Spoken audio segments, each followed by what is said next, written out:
Bonjour, bonjour, bienvenue sur Nyon Région Télévision. Aujourd'hui sur le plateau, celle que j'ai surnommée la Dame de Fer, Amandine Colli, bonjour. Bonjour. Merci beaucoup d'être avec nous, athlète féminine de bodybuilding. Vous avez participé cet été à votre première compétition professionnelle au Portugal. On y reviendra, on parlera aussi de vos challenges sportifs, de votre parcours, de votre passion. Et puis sur les routes du district, j'ai nommé Alexandre Caporal, muni toujours de son téléphone à la conquête du district, en habit de lumière parce que c'est semaine de fête à Nyon, Alexandre. Oui, est-ce que tu reconnais l'endroit derrière moi? Ouais, habit de lumière dans l'ombre, mais là, c'est facile, c'est le gravier de l'usine à gaz. Déjà, regarde, voilà, il y a un logo derrière moi, je pense que, et puis il y a aussi un photographe, Sigfredo, bonjour, ouais. Photographe de la côte, voilà, qui est là. Donc je suis actuellement dans l'enceinte de la nouvelle usine à gaz que je vais vous faire visiter tout à l'heure. Ouais, Alexandre, tu es imperturbable, hein, parce que c'est vrai qu'on vient de voir Sigfredo derrière toi, mais en fait, c'est un peu l'événement de toute la semaine, tout le monde en parle. C'est cette inauguration de la salle, donc on va la vivre avec toi à J-3. Peut-être petit challenge déjà, ça serait d'éviter Sigfredo de la côte derrière toi. Ouais, je vais essayer, mais il est tenace. Il est partout, comme tous les journalistes terrain de la région. Amandine Colli, on revient à vous. Vous êtes originaire de Nyon, forcément Nyon, ça vous parle. Vous habitez à Saint-Cergue. Et puis en juillet, vous participez à votre première compétition professionnelle de culturisme au Portugal. Je le disais en introduction. 3 ans seulement après, vous êtes lancé dans la compétition professionnelle. Et cette compétition, on a envie de dire pour vous, malheureusement, vous le dites, elle ne s'est pas très bien passée. C'était une claque. Pourquoi ? Alors, simplement parce qu'on espérait peut-être un classement un peu mieux. Ce qui a pêché sur cette compétition, c'était principalement tout ce qui était présentation, donc le charisme, la prestance qu'on peut apporter sur scène, toute la partie posing aussi. Donc, c'est un travail qui est super important en amont. Et je pense que j'ai un peu sous-estimé le niveau et comme quoi c'est vraiment important à ce niveau-là. Ouais, pourtant, ça a été très très vite, hein, parce qu'il a fallu 3 ans finalement pour vous retrouver dans la catégorie professionnelle. Vous avez obtenu cette carte pro, une première compétition qui a permis un petit peu ce virement de carrière. Vous vouliez enchaîner avec une compétition, je crois, en Espagne. Ça ne s'est pas fait comme ça. Aujourd'hui, vous vous dites qu'il faut peut-être prendre plus de temps au niveau de la compétition. Exactement. En fait, je pense que c'est important quand on n'a pas le classement qu'on souhaitait ou qu'on espérait, c'est de retourner au travail, d'améliorer nos points faibles et de revenir avec une meilleure version de soi-même pour la prochaine. Mieux vaut prendre le temps et puis revenir meilleur. Ouais, alors on voit justement des photos de vous, il y a peut-être un avant, après, mais entre l'Amandine avant compétition, celle du Portugal et celle de maintenant, qu'est-ce qui a changé ? Physiquement. Et mentalement, parce que j'imagine que le mental joue aussi un rôle. Oui, tout à fait. Physiquement, en fait, après chaque compétition, c'est vrai que le physique s'améliore si on apporte le travail nécessaire. Et mentalement, je pense que des fois, le fait de ne pas réussir directement quelque chose, ça fait qu'on va travailler 3 fois plus derrière pour s'améliorer. Donc ça, c'est très bien aussi. Ça forge un petit peu le mental. Ouais. Mais est-ce que l'Amandine qu'on voit là, aujourd'hui, c'est la même qui est là face à moi ? Oui, tout à fait. Tout à fait. Ouais. Alors, ça demande beaucoup de préparation, on va y aller petit à petit, mais pour qu'on se fasse une idée, parce que c'est vrai que le monde du culturisme, ça peut paraître un peu obscur pour vous, peut-être à la maison, du bodybuilding, mais en quoi ça consiste ? Moi, j'étais tout à fait, c'est vrai, étonnée du programme. Vous me disiez encore ce matin, vous vouliez savoir à quelle heure est-ce qu'on enregistrait, pour savoir si vous pouviez un petit peu programmer vos repas. C'est 9 repas par jour ? Alors, là, c'est 7. Pour ouais. moi, personnellement. Après, ça dépend des athlètes, mais c'est souvent entre 5 et 7. Après, c'est vrai que c'est un style de vie qui est vraiment particulier, qui correspond, je pense, à très peu de monde. Parce que, voilà, il y a déjà 7 repas, il faut pouvoir les faire. Il y a une partie qui est cardio, à faire à jeun, à faire le soir, ça dépend. Il y a tout ce qui est entraînement. Et tout ça, dans une journée, il faut pouvoir le faire et puis jamais louper une seule fois, un seul repas. Donc, c'est vrai que c'est un style de vie qui est vraiment spécial. Ouais, on reviendra sur ce style de vie en deuxième partie d'émission pour en savoir un petit peu plus sur vous, mais pour revenir peut-être à la compétition, celle de cet été. C'est vrai que vous avez avoué avoir poussé votre corps dans certains retranchements. Vous cherchez à chaque fois la limite, c'est quelque chose qui est voulu ? Alors, on cherche surtout à avoir la meilleure condition possible sur scène. Et pour avoir cette condition, c'est vrai qu'il faut vraiment apporter un travail qui est énorme. Et c'est pas toujours facile mentalement et physiquement. Mais c'est justement aussi ce qui fait la beauté de ce sport. Ouais, mais qu'est-ce qu'on recherche justement? Parce que j'imagine qu'il y a des critères sur quoi vous êtes évalué. À quoi il faut faire attention? Par exemple, le posing, là, on voit votre attitude au niveau du port de tête, du bras. J'imagine que l'objectif, c'est de montrer chaque petit muscle. Alors, en fait, les critères vont dépendre de chaque catégorie. Et dans ma catégorie où j'étais au Portugal, donc figure, les critères physiques, ça va être un beau V au niveau du dos, une taille fine, des bonnes jambes. Et aussi, donc, la condition, c'est la qualité musculaire, la densité musculaire et le niveau de sèche que vous apportez.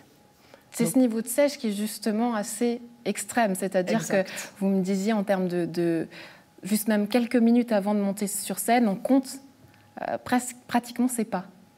Oui, alors en fait, ce niveau de sèche, justement, c'est le pourcentage de masse grasse où on doit être assez bas pour que tout soit visible, tout le travail qu'on a fait soit visible. Plus vous avez la masse grasse basse, plus vous allez avoir de détails. Et puis c'est vrai que ça, pour le physique, pour l'énergie surtout, c'est vrai qu'on est très fatigué à la fin. Ouais, mais qu'est-ce que ça veut dire, par exemple, pour faire quelques petits mètres, vous avez dû prendre un Uber. Ça peut paraître paradoxal, parce qu'on a cette image finalement de femme de fer, avec une force peut-être incroyable, une masse musculaire imposante, et en même temps, il y a cet aspect-là de fragilité. Alors, je pense que c'est en fait le cumul sur les semaines du fait qu'on doit descendre un tout petit peu nos apports alimentaires, toujours maintenir les poids, les charges à l'entraînement. Et petit à petit, en fait, c'est vrai que ça nous fatigue de plus en plus.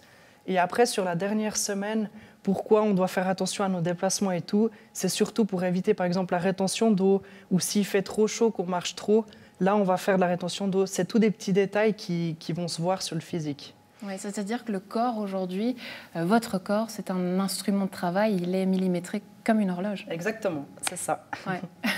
Au détail près. Et puis c'est vrai que c'est surprenant parce qu'en préparant cette interview, il y a tous ces repas, les quantités sont quand même assez énormes, 200 grammes de riz, 150 de poulet, un régime alimentaire à base de riz, poulet, œufs.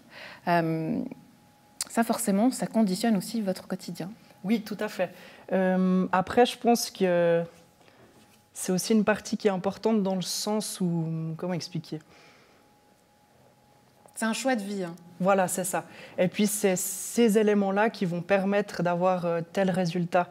Donc, il faut se conditionner mentalement à se dire « Ok, si je mange ça ou ça à telle heure, ça va donner ça sur le corps. » Et c'est comme ça que mentalement, il faut se forger. Ouais. Est-ce que ça laisse de la place pour autre chose ? Non, franchement, non.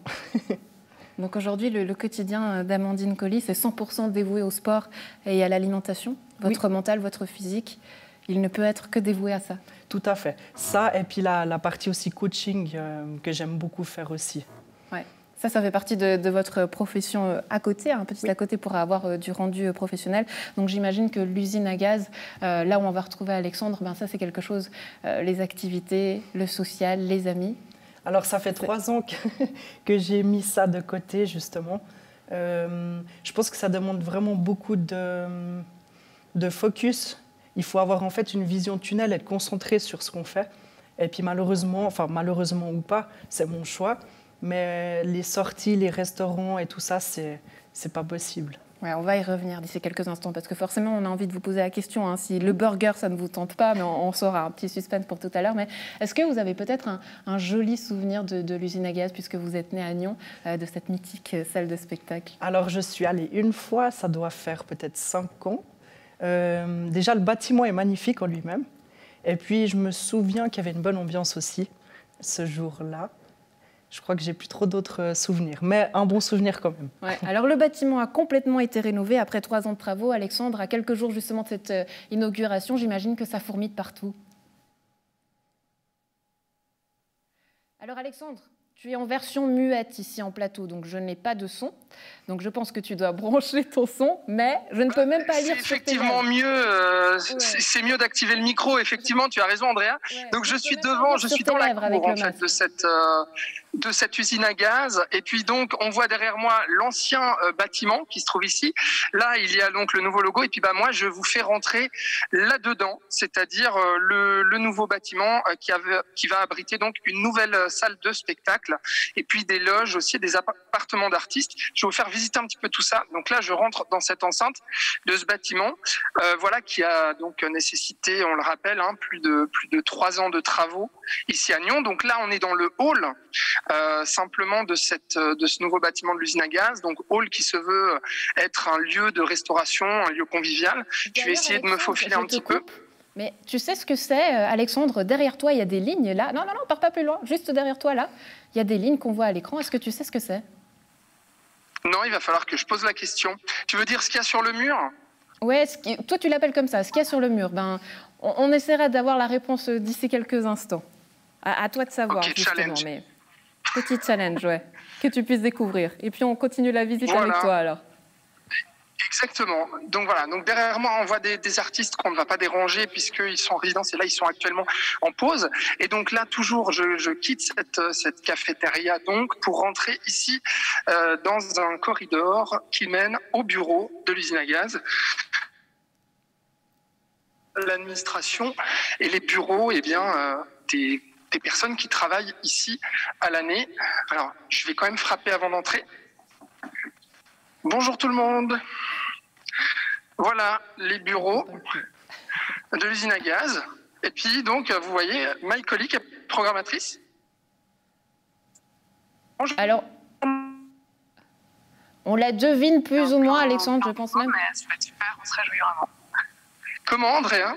Oui, parce qu'on devinait Maï Colli, on ne la voyait pas très bien, mais ça y est, on la retrouve au bout du fil.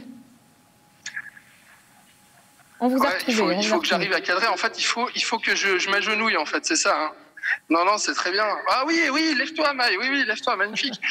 Oui, donc, pourquoi le stress? Pourquoi ça fourmille, tout ça? Parce que ce week-end, donc, pendant 3 jours, festival d'inauguration, on a envie de dire enfin, Maï.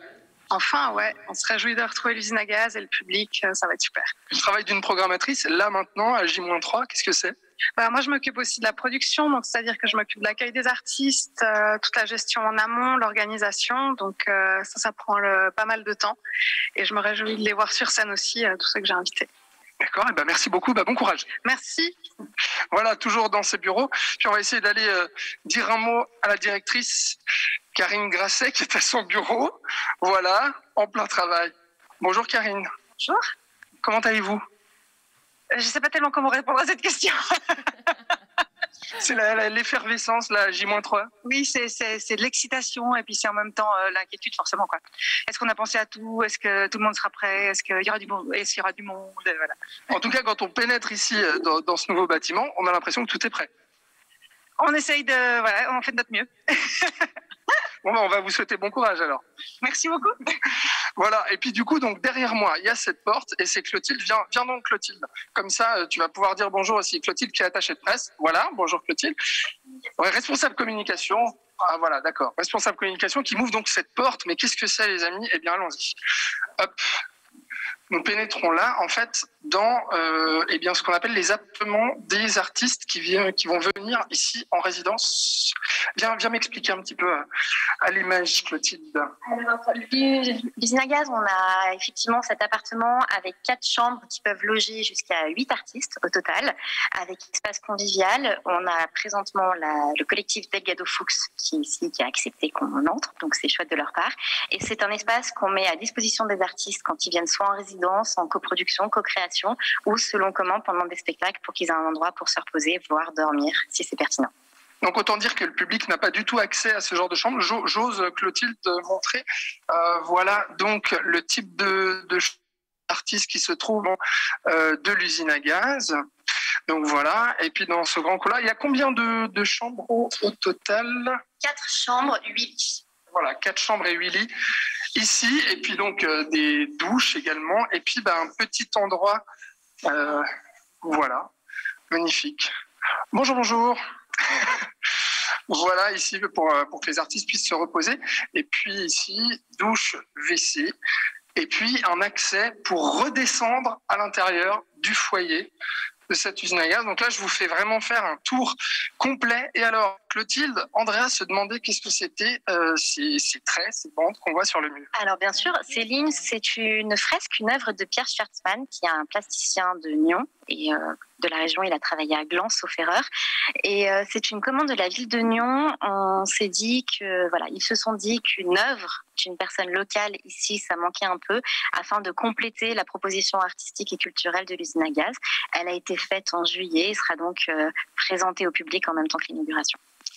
Voilà donc, et puis Andrea, j'ai envie de te dire, retour à la case départ, parce que tu vois, eh bien, sous moi, eh bien, c'est le retour à là où on était tout à l'heure. Donc je te propose eh bien, qu'on se retrouve après pour visiter cette fameuse salle, les coulisses, les loges, etc. À tout à l'heure alors. Oui, une petite ambiance de Secret Story en Alexandre. Tu es un peu notre voix aujourd'hui. À tout à l'heure, la voix. À tout à l'heure, Andrea. En actu, retour sur la première séance du Conseil communal de Nyon. Une question était sur toutes les lèvres, celle qui concerne notamment la cybersécurité. Nyon est-elle prête si elle devait subir une attaque comme celle de sa voisine, la Perle du Léman, Rolle? La réponse au micro de Florian Cavalieri. Rolle, c'est vraiment le dernier événement tout proche qui a suscité des questionnements sur la sécurité. C'est un sujet sensible, ce sont les données de nos concitoyens. On se sent en danger, on se sent sous attaque et donc on veut savoir tout simplement qu'est-ce qui est mis en place par la ville pour répondre à ces genres d'attaques. La gestion de la sécurité informatique, justement, c'est un processus. On ne peut pas s'en sortir juste avec un audit fait une fois pour dire est-ce qu'on serait capable de répondre à ce type d'attaques. Les attaques changent tous les jours, les types d'attaques, etc. Ce qu'on a vu à Rolle, c'est aussi une impréparation à gérer l'incident informatique. Donc ça aussi, il faut le préparer avant. On ne peut pas improviser lorsqu'il arrive l'incident informatique. Donc là aussi, on demande des réponses à la ville de Nyon. Vous demandez à la ville de Nyon de communiquer directement en cas d'attaque? Il faut un plan de communication. C'est très important. Vous imaginez une population sous attaque veut avoir des informations. C'est vraiment très délicat cette gestion de la communication. Et ça ne s'improvise pas, encore une fois. On demande aussi à la municipalité ce qui est en place au niveau des synergies dans les villes du canton, au niveau du canton, au niveau de la confédération. On ne peut pas tout mettre sur le dos de la ville de Nyon. Elle ne peut pas être tout seule à gérer les attaques. Ça, c'est clair. On fait partie d'une confédération. C'est aussi notre force. Donc, il faut vraiment que les synergies soient en place pour aider la commune de Nyon. La sécurité a toujours été une préoccupation importante de nos services informatiques et de l'administration générale, de la municipalité aussi, qu'il y a déjà plusieurs préavis qui avaient été faits pour améliorer la sécurité informatique. Le 8 mars dernier, nous avons mené un audit sur l'entier du dispositif de sécurité de notre service informatique.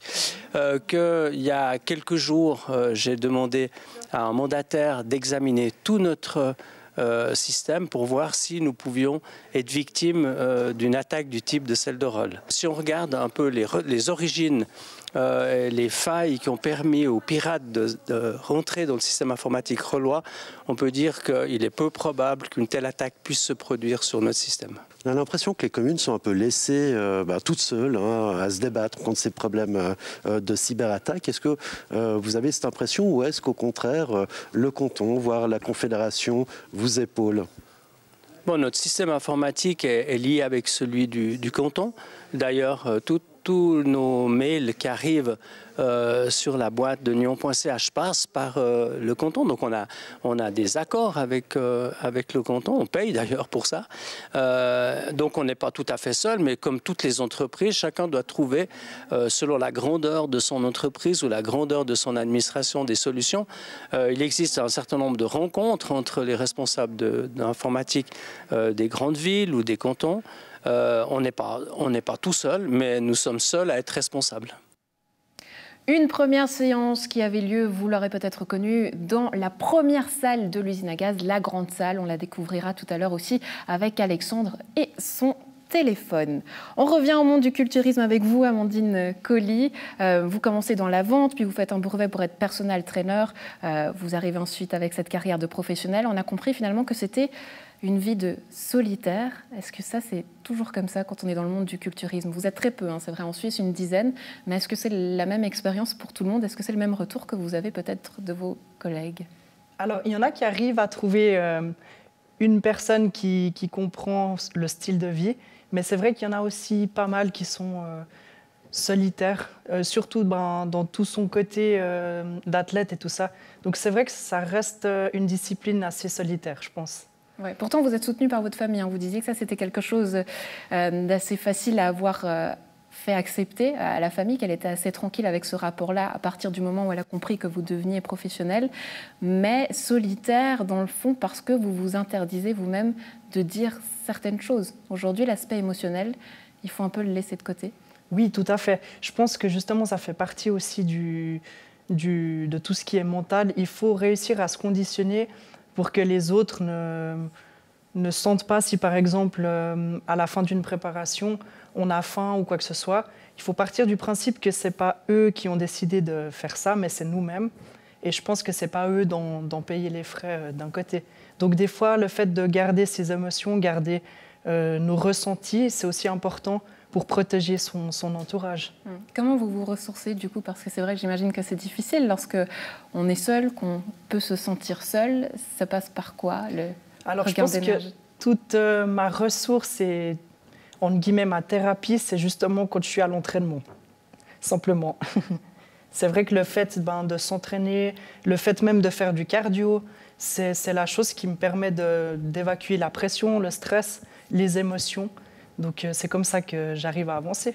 Ouais, c'est vrai que ça peut paraître un peu paradoxal parce que forcément on a l'impression que vous êtes forcément constamment jugé, hein, que ce soit en coaching, lorsque le coach vous fait les retours, en compétition aussi. Est-ce que du coup votre corps vous appartient encore? Est-ce que vous avez encore la sensation que votre corps vous appartient encore? Alors oui, je pense que j'ai encore ce sentiment. Après, je reste quand même hyper ouverte aux critiques des personnes qui sont importantes, c'est-à-dire les coachs, les juges des compétitions, etc. Je vais écouter les critiques et mettre en place ce qu'il faut pour m'améliorer. Et puis, mais sinon, oui, ça m'appartient encore. Ouais, vous dites justement, vous êtes attentive à ces critiques importantes, c'est-à-dire que le regard des autres, il a aussi joué peut-être un rôle dans votre quotidien. J'imagine que peut-être des stéréotypes. Alors au tout début, je dirais pendant les 2 premières années, j'avais peut-être pas ce physique, c'était peut-être un peu moins voyant, mais c'est vrai que je le prenais très facilement à cœur s'il y avait des critiques ou quoi que ce soit. Mais c'est vrai que depuis quelques temps, je dirais presque une année, je me suis premièrement habituée à mon corps, donc pour moi c'est normal. Et en plus de ça, tout ce qui est critique et tout ça, ça m'attend plus du tout en fait. Ouais. Qu'est-ce qui est le plus dur dans votre quotidien aujourd'hui? Et le plus facile? Parce qu'on va parler des bonnes choses aussi. Alors, c'est une bonne question. Le plus facile, c'est d'apprécier le plan, le process, le style de vie. Ça, c'est sûr. Le plus difficile, c'est parfois peut-être avoir des coups de mou mentaux. Mais il faut vite se reconditionner pour remonter la pente. Ouais. Vous nous disiez justement avoir choisi ce métier parce que vous souhaitiez avoir le corps de vos rêves. Aujourd'hui, est-ce que vous l'avez? Non. Je pense que dans ce sport, on est aussi des éternels insatisfaits. Après, pouvoir se rapprocher de notre idéal, ça, si génétiquement c'est possible, c'est un peu aussi le but. Mais le fait de rien pouvoir être proche de son idéal, c'est déjà bien. Ouais, votre idéal, il ressemble à quoi? Et est-ce que génétiquement, du coup, c'est possible? Parce que alors, je pense que génétiquement, par rapport à mon âge, au temps que j'ai encore devant moi, à la réponse du corps par rapport aux entraînements, à la diète, etc., je pense que c'est possible. Il faut vraiment travailler super dur, ça, c'est sûr. Donc, on va faire ce qu'il faut. Mais si on voit, par exemple, vos photos, qu'est-ce qu'il faut corriger pour avoir le corps idéal? Voilà, ça, c'était durant la compétition au Portugal. Pour avoir le corps idéal, qu'est-ce qu'il faut changer? Alors, selon vous? Donc, si je parle de mon idéal, j'aimerais avoir un petit peu plus de volume sur l'ensemble du corps et avoir une plus belle qualité musculaire, simplement. Une plus belle qualité musculaire, ça passe par quoi? Parce que c'est vrai que quand on voit les images, on a l'impression que là, au niveau du muscle, tout y est. Hein. Moi qui ne m'y connais pas du tout. En fait, c'est au fil des années, vous arrivez à avoir une certaine densité et qualité musculaire qui va se voir physiquement. C'est un peu dur à expliquer, mais c'est vraiment au fil des années. Ça, on ne peut pas l'avoir en un claquement de doigts. Ouais, c'est, j'imagine, quelque chose qui prend du temps. Alexandre, on te retrouve sur place depuis l'usine à gaz avec ton téléphone. Toujours à la cafétéria, décidément. Un verre de vin à la main, comme le reste de la semaine, ou pas forcément? Un aspirateur, non, tiens. Non, un aspirateur, exactement, parce que du coup, donc c'est les derniers préparatifs. Je disais, tout est prêt, alors plus ou moins. Il y a quand même encore un tout petit peu de ménage à faire, histoire que tout soit tout à fait prêt. Et donc, du coup, je vous invite, après vous avoir montré un petit peu les bureaux et puis les appartements donc des artistes dans ce nouveau bâtiment de l'usine à gaz qui sera inauguré ce week-end. Je vous invite à voir la nouvelle salle avec ses 200 places. Et puis, du coup, je suis toujours avec Clotilde Beaumont, qui est donc responsable communication de l'usine à gaz et qui nous emmène, du coup, en bas. Allez, c'est parti. D'ailleurs, Alexandre, il paraît que, en parlant d'aspirateur, j'y reviens, mais il paraît qu'il y a un papa, monsieur papa de l'usine à gaz. Pardon, Andrea, un papa de l'usine à gaz, de quoi parles-tu? Je ne comprends pas. Ouais, c'était un sous-entendu, tu ne fais pas le lien, mais forcément, on parle d'aspirateur, j'imagine qu'il y a quelqu'un qui s'occupe de tout ça, ça sera monsieur le papa de l'usine à gaz, on peut l'appeler comme ça. Oui, effectivement. Et puis d'ailleurs, je voulais te dire que on devait retrouver Danori, qui est responsable technique d'usine à gaz. Et puis, eh bien, malheureusement, il y a pas mal d'aléas. Et par contre, je vous propose d'entrer ici, qui est donc c'est l'endroit, la console régie. Et attention, parce qu'il y a une marche. Et puis, j'ai failli me vautrer ici. Alors, c'est un petit peu sombre. Vous voyez pas grand-chose, mais on voit quand même la scène et puis les consoles. Monsieur, bonjour. Bonjour. Alors, qui êtes-vous et quel est votre travail ici? Je travaille pour la compagnie BPM. Voilà, on vient jouer bientôt, donc je prépare. Vous préparez le son ici? La lumière, ouais. La lumière. Ouais. Ouais. Voilà, donc voilà. Et là, on voit donc la salle qui est donc toute illuminée. On va essayer d'aller voir les coulisses. Alors vas-y, Clotilde va nous... Il faut encore descendre un petit peu. Alors c'est parti. Alors, on n'a pas encore vu les loges sur NRTV. Est-ce que tu peux nous y emmener, Alexandre? Parce que c'est vrai qu'on a vu les deux salles, on a vu une salle de répétition, mais les loges, par exemple, est-ce qu'on pourrait les voir? Alors, est-ce qu'on pourrait voir les loges? Alors, les loges, je pense qu'on les verra après. Mais là, ce que je te montre d'abord, c'est le studio. Alors, Clotilde va nous ouvrir le studio, donc qui est une grande salle ici, qui est vide, mais avec un petit peu de matériel. Clotilde, explique-nous ce qu'on fait ici dans ce studio. Alors, le studio, c'est une salle qui sera encore une fois mise à disposition des artistes pour qu'ils puissent répéter. Là, nous avons notamment le matériel de Muriel Imbar de la Boca de la Luna qui vont faire des raccords cet après-midi pour leur spectacle À l'envers, à l'endroit qui sera présenté ce week-end pendant l'inauguration. Et puis, Muriel, notamment, sera régulièrement ici parce qu'elle est artiste associée de l'usine à gaz et elle préparera régulièrement des spectacles ici. C'est un petit peu son bureau, notamment. Voilà, et donc du coup, une grande salle pour pouvoir permettre des répétitions.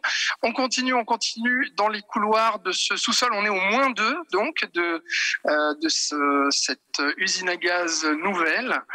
Et puis, eh bien, regarde où je vais t'emmener, Andrea. Juste avant les loges, je te montre quand même ici. Alors, tu vas voir accès scène marqué derrière moi. Alors, c'est parti. Nous entrons ici. Et nous nous trouvons donc dans cette magnifique nouvelle salle. Je suis donc sur la scène de cette nouvelle usine à gaz avec donc 200 places où se joueront principalement des pièces de théâtre, de la danse et puis également de la musique avec concert assis. Voilà un petit peu, j'ai bien résumé, Clotilde. 207 places pour être très précise. 207 places. Et vous voyez derrière moi, il y a marqué...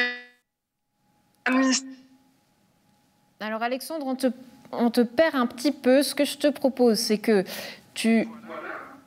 Alexandre, tu m'entends? Tu m'entends avec ton téléphone? Je t'entends, Andrea, bien sûr. Toujours au moins 2. Non, tu as perdu un petit peu. Ce que je te propose, si tu m'entends, c'est que pour le revoir, tu ailles du coup en loge, que tu puisses te munir d'un accessoire, t'habiller d'un accessoire, puisque j'imagine qu'il y en aura peut-être quelques-uns, et que tu nous dises au revoir avec un petit accessoire d'artiste depuis les loges. D'accord, je vais essayer de me munir de ça. Je te retrouve tout à l'heure. À tout à l'heure, Alexandre. Amandine Colli, parlons futur. J'imagine que là, au niveau de l'aspect compétition, il y a aussi des compétitions à revoir, en tout cas des objectifs. Ça serait lesquels? Alors, par rapport aux objectifs, améliorer les points faibles jusqu'à ce qu'ils soient OK. Et ensuite, remonter sur scène, simplement. Donc l'Espagne, on l'a raté, mais oui. Peut-être la prochaine, ça serait où? Alors, on ne sait pas encore, mais je pense que ça sera d'ici début 2022. Ouais, début 2022. Et puis, la compétition de vos rêves, celle que vous voulez absolument vous défier à aller. Oui, ça, c'est clairement un rêve. Je pense que c'est un peu le rêve de tous les athlètes IFBB Pro. C'est Mister Olympia qui se trouve normalement à Las Vegas, quand il n'y a pas de problème de Covid. Ouais, c'est vraiment en gros la compétition la plus prestigieuse qu'on puisse trouver. Ouais. Enfin, si on pouvait avoir un petit secret, votre secret, parce que moi, j'avoue, un burger, j'arrive pas à résister. Vous, votre secret, c'est comment? Alors, je mets les priorités où il faut, c'est-à-dire que je pense que mes objectifs sont bien plus importants que 15 minutes de plaisir gustatif, simplement. Ouais. D'autres rapports à l'alimentation, d'autres plaisirs. En tout cas, moi, je ne pourrais pas. C'est un vrai métier. Amandine Colli, merci beaucoup d'avoir été avec nous. Est-ce que vous pensez qu'Alexandre a relevé le défi? Je suis sûre. Ouais, sûr. Il a l'esprit de compétiteur, pardon. Je pense qu'il a réussi. Alexandre, depuis les loges, as-tu trouvé un accessoire ou pas? Est-ce qu'il est en ligne avec nous? Est-ce qu'on l'a en régie? Est-ce qu'on a Alexandre de l'autre côté du fil au téléphone? Ah, tu es là, Alexandre. Mais pas dans les loges. Pas dans les loges. Oui, je t'entends, Alexandre. Tu es là. On s'est retrouvés. Oh, je suis désolé, Andrea. Et puis, j'ai même pas trouvé d'accessoires. Par contre, voilà les loges. Ici, avec des petits fauteuils. Et puis, quand même... des douches et les WC, c'est magnifique. Voilà, donc du coup, on y est bien dans cette nouvelle usine à gaz. Et j'ai envie de te dire, rendez-vous, ce week-end. Du 3 au 5, Au revoir. On a presque cru que tu étais assis sur le trône, Alexandre. Je ne sais pas lequel, si c'est celui d'artiste ou un autre. Demain, qu'est-ce qu'on fait ? Alors, demain, qu'est-ce qu'on fait?